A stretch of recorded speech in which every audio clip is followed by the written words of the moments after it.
All right, welcome to our class. Today we will be dissecting the tree pose and looking at safety cues for this pose. So on the surface, the tree pose itself doesn't seem like it may have a lot of challenges that can create injury, but it actually does. So let's begin by firstly assessing if you are someone that has some challenges with balance, then come to the wall. Come to the wall in your studio when you arrive, or come to the wall at home.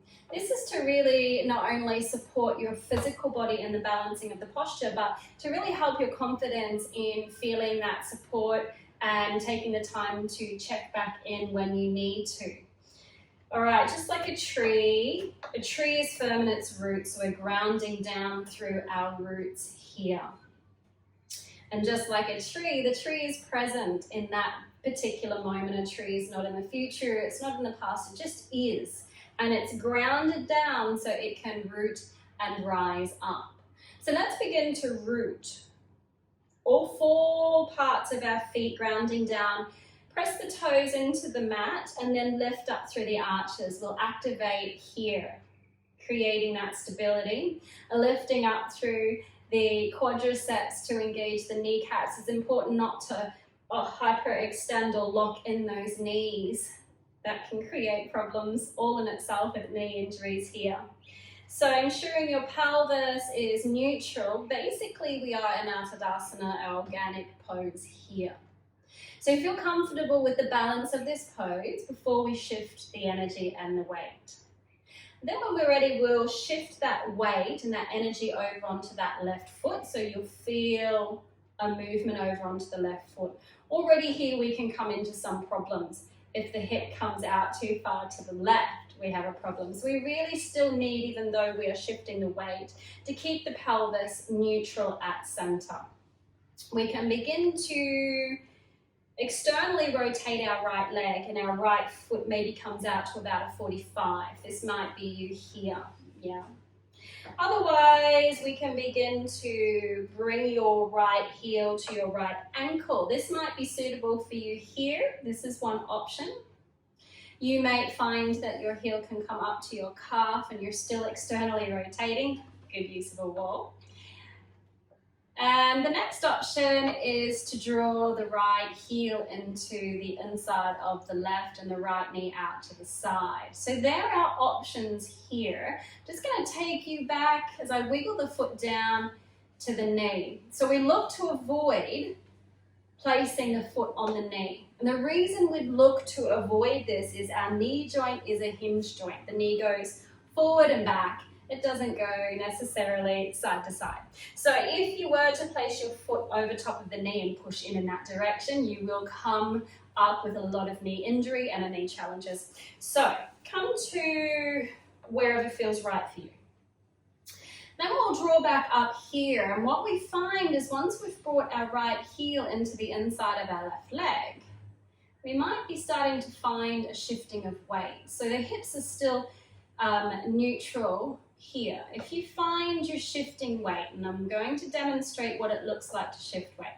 Maybe you're leaning a little bit over to the left to compensate for this right knee coming out, or maybe you're dumping down and your left hip comes out. You can see it's changing the dynamics of my tree pose here.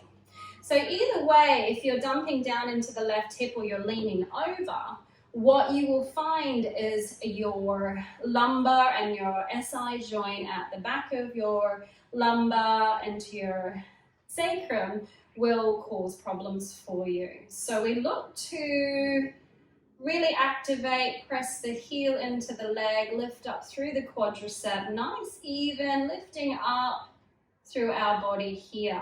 Before we come into the upper body, I know we've been here holding this pose for a while, we just look to make sure that the left foot hasn't come over to the side. So you're not creating a little bit of an angle. That also will create from the foot all the way up problems with alignment and injuries.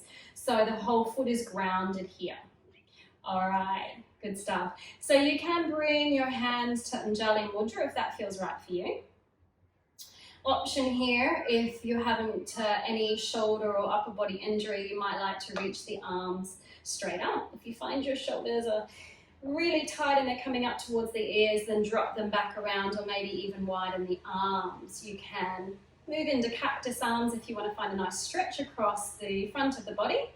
However, if you feel as though you're not quite sure or have the awareness of what's happening with your hips, index finger and middle finger can come onto the top of your ASIS bones and just ensure that they are nice and neutral here.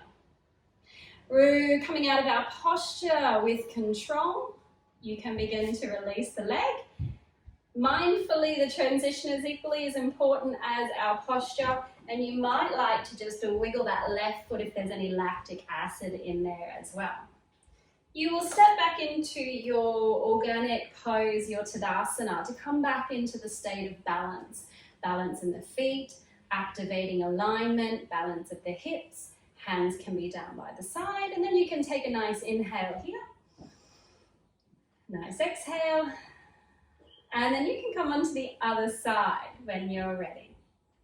That will be your tree pose, looking to avoid some certain positions of the feet onto the knee, avoiding the shifting of the hips, pelvis nice and neutral. Use the wall if you can, and be mindful of where you have your arms and your transition coming out of the posture.